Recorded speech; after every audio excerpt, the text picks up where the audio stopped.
You've probably heard that phrase, right? Big Brother is watching you. Oh, yeah, definitely. It used to feel like just, science fiction, something from a book.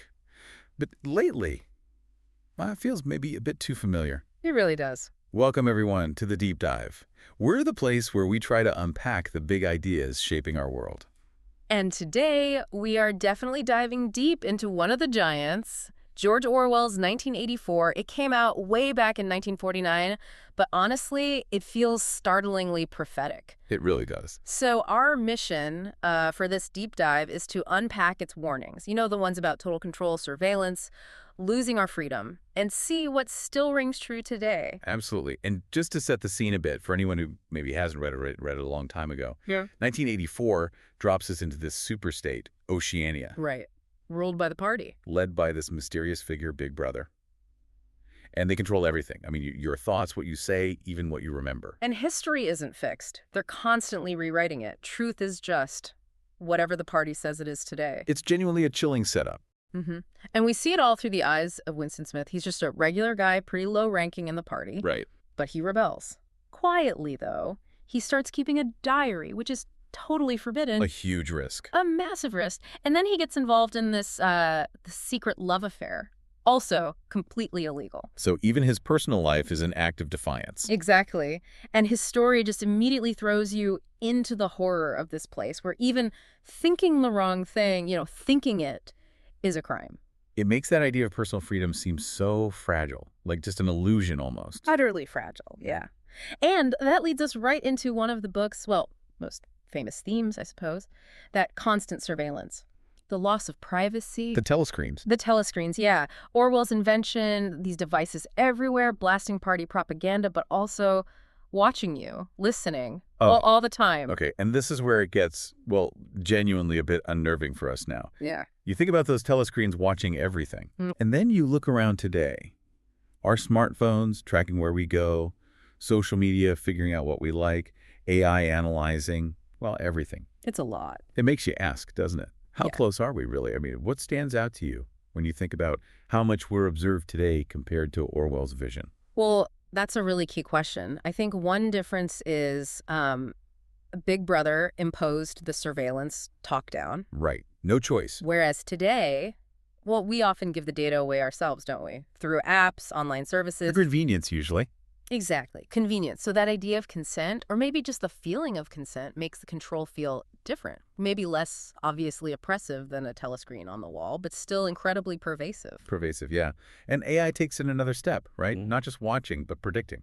Predicting, analyzing, even subtly shaping behavior based on patterns we might not even realize we're creating. Yeah. Subtle. That's quite a thought. Control through convenience and prediction. Okay. And speaking of shaping things, the control of truth in 1984 is just absolute. Oh, fundamental. The party is constantly rewriting history. They live by that terrifying idea. Who controls the past controls the future. That line it gives you chills, doesn't it? Because it doesn't feel purely fictional anymore. Not at all. You see these echoes today. Things like fake news, misinformation spreading like wildfire online. Media bias is a huge one. Huge. And even how we argue about history, what parts get told, what parts get ignored, historical revisionism, it feels very, very current. It really does. So let's connect that to the bigger picture then. If truth can be manipulated like that by governments or, other powerful groups, what does that actually do to us, to our sort of collective understanding? Well, it erodes everything, really. It chips away at the very idea of a shared reality. If truth becomes totally subjective, something that just shifts all the time. Trust disappears. Trust disappears. Trust in institutions, trust in information sources. Critical thinking gets harder. How do you make good decisions as a society if you can't even agree on the basic facts? Right. It changes our ability to even know what's real. Precisely. It's not just about believing lies. It's about losing the capacity to believe anything for certain. And it's not just about facts being true or false. It's also about the words we use to describe reality. Which brings us to Newspeak. Newspeak, yes. Language as a weapon. The party in the book deliberately creates this new language, Newspeak. And the whole point is to limit thought. Yeah, the logic is brutally simple. Fewer words means fewer ways to think rebellious thoughts. You can't think it if you don't have the word for it. Exactly. And what's really fascinating there, I think, is how Orwell showed it wasn't just about cutting words out, it was about destroying the ability to think independently. How so? Well, if you eliminate words for concepts like freedom or justice, or maybe twist their meanings entirely, then the ideas themselves start to fade. Rebellion becomes literally unthinkable. Wow. And you can see shadows of this today. Think about how certain terms get loaded or how language is used in online discussions to frame things, to narrow the debate, maybe shut down certain viewpoints. It really makes you pay attention to the words people choose, doesn't it? Definitely. Language shapes reality. That's Orwell's big insight there. And speaking of powerful language, 1984 is packed with these unforgettable quotes. Those paradoxes, for instance. Oh, yeah. War is peace. Freedom is slavery. Ignorance is strength. They just hit you. They're designed to mess with your head. Right. Right, to accept contradiction. Completely. They show that total psychological control the party has achieved. It's about breaking down rational thought. And then there's that other quote. The best books are those that tell you what you know already. I like that one. What do you think that means in the context of 1984? What is it telling us that we sort of already feel? I think it taps into those deep-seated anxieties we have about power, about control, about how societies can go wrong.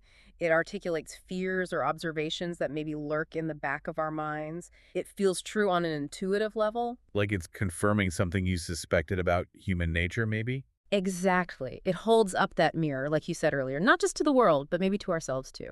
And one more that feels incredibly relevant right now. Hmm. In a time of deceit, telling the truth is a revolutionary act. Powerful, isn't it, especially today? It feels almost like a call to action, or at least something to really think about. It really does.